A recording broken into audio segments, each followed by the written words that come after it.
Ya, selamat pagi anak-anak. Pagi, Bu. Pagi, Bu. Gimana kabarnya? Sehat semua? Sehat, Bu. Sehat, Bu.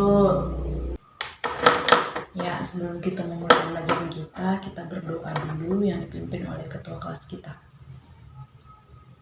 Daniel belum datang, Bu, ketua kelas kita. Oh, belum datang ketua kelas kita? Bu. Ya, digantikan sama Deborah saja. Ayo nak, pimpin doanya. Mari kita berdoa menurut kepercayaan kita masing-masing. Berdoa dimulai. Doa selesai. Ya. Oke, sebelum kita mulai, Ibu absen dulu.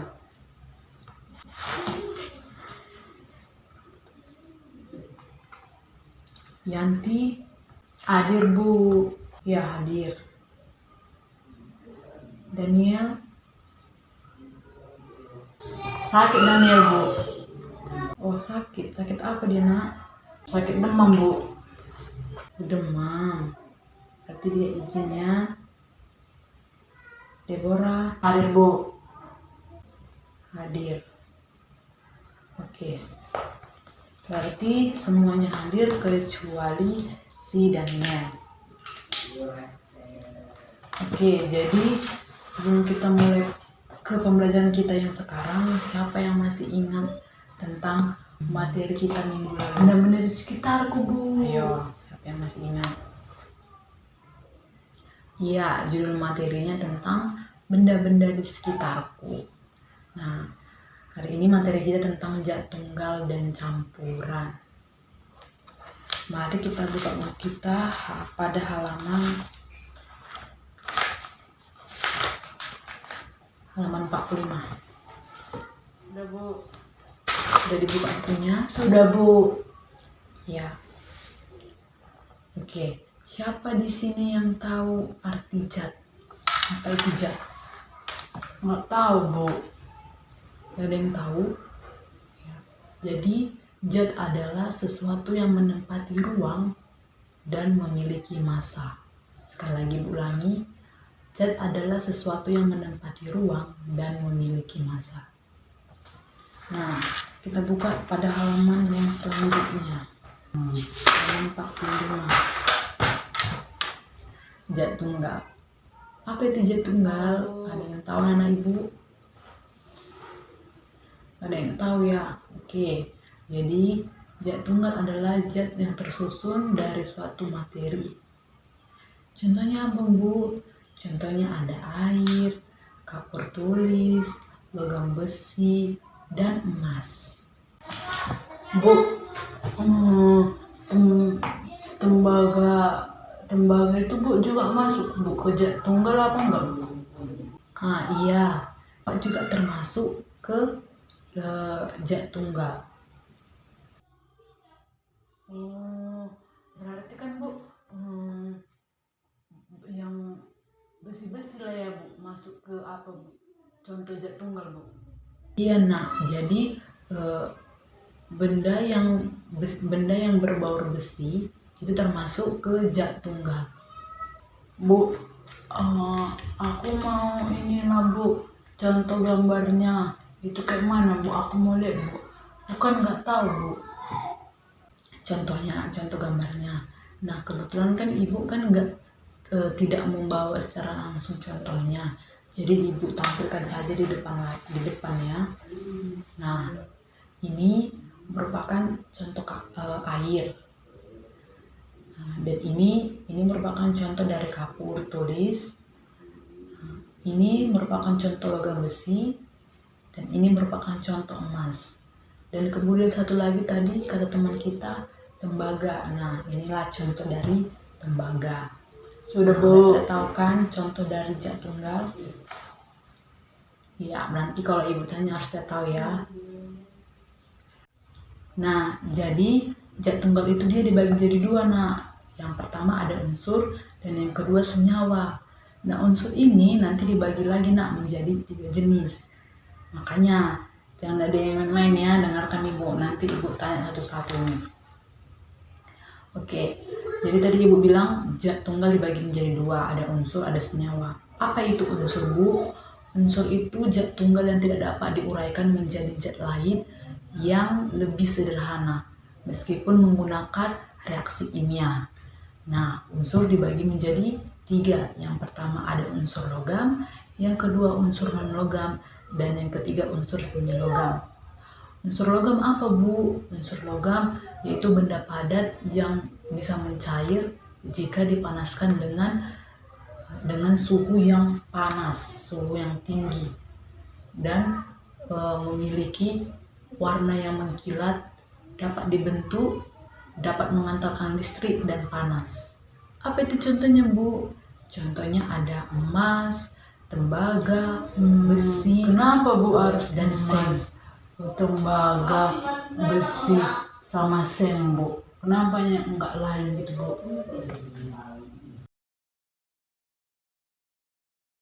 Karena kan emas bisa dibentuk, juga berkilat kan bentuknya. Terus tembaga kan dapat mengantarkan listrik. Di mana tembaga itu bisa dia berada di kabel charger misalnya, itu kan dia ada tembaganya walaupun cuma sedikit, itu bisa mengantarkan panas.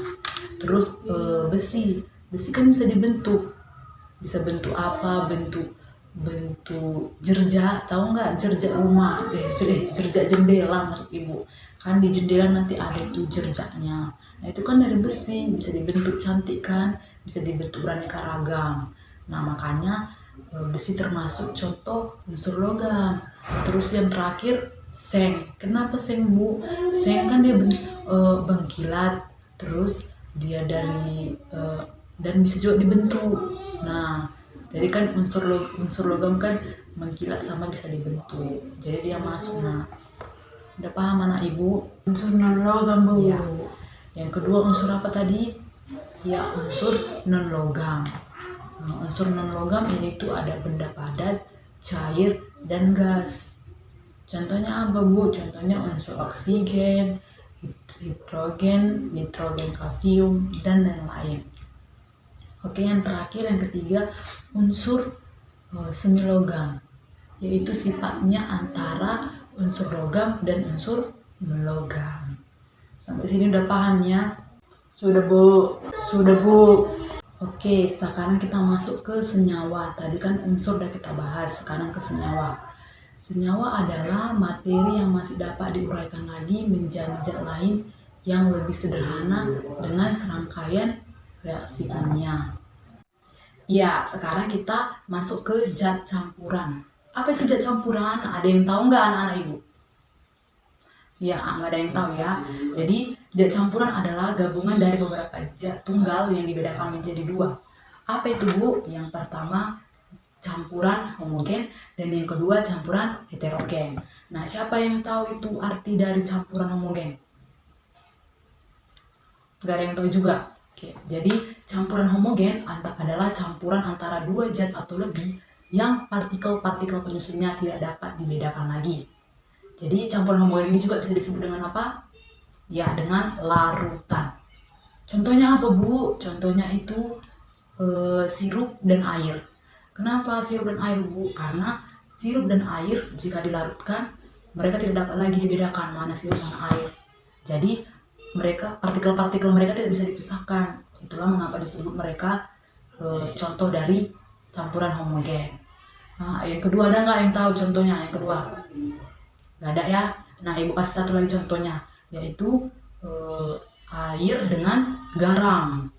Kenapa air dengan garam, Bu? Karena kalau air dengan garam digabungkan, dilarutkan, mereka akan larut.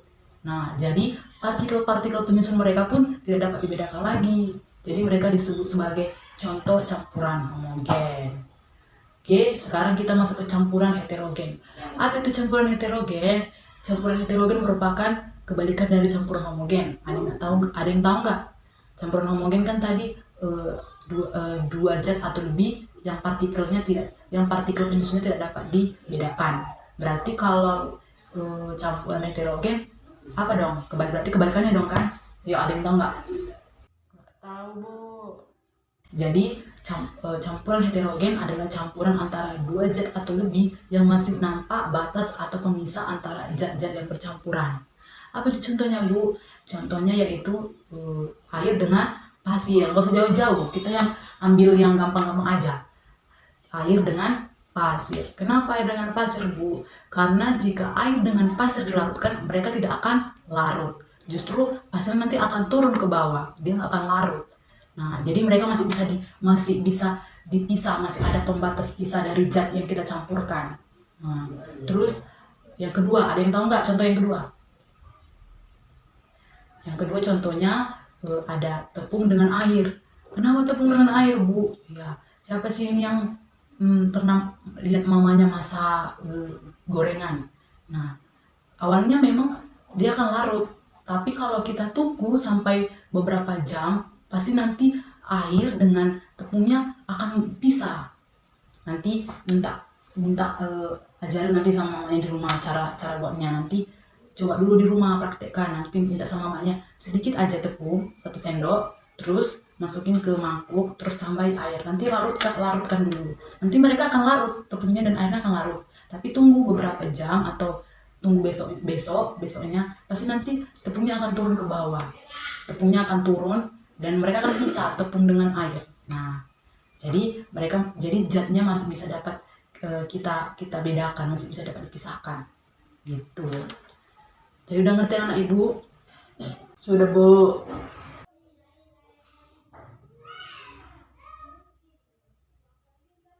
Sudah, Bu. Iya, berarti udah ngerti semua ya. Oke, ibu ada kuis, ada 2. Gak usah banyak-banyak, 2 saja. Oke, jadi kuisnya nanti angkat tangan ya, siapa yang cepat ini. Oke, tadi kan ibu sudah jelaskan di awal tentang zat tunggal. Zat tunggal itu dibagi menjadi 2, ada senyawa, ada unsur sama ada senyawa. Nah, unsur tadi ibu bilang dibagi lagi menjadi 3. Coba sebutkan yang ketiga-tiganya tadi. Aku, Bu. Ya, pertama kan, Bu, bora. Pernah? Logam. Yang kedua, Bu, unsur non-logam. Yang ketiga, unsur semi logam, Bu. Iya. Oke, berarti udah tahu ya Deborah ya. Ya. Satu lagi kuisnya. Tadi ibu bilang kan campuran homogen yang masih bisa dipisah zat-zatnya, yang masih dapat dilihat, masih dapat dibedakan lagi. Jadi coba kasih contoh dari campuran heterogen, satu saja. Aku, Bu, minyak sama air, Bu. Iya, minyak dengan air. Iya, pintar. Minyak dengan air tidak dapat dilarutkan, mereka tidak bisa larut. Oke, berarti sudah paham semua ya dari materi yang ibu sampaikan dari tadi. Ya, baiklah, sekian dari pertemuan kita hari ini. Jangan lupa dipelajari lagi materi yang ibu berikan tadi, dibaca-baca bukunya ya. Oke, sekian pertemuan kita hari ini. Sampai jumpa.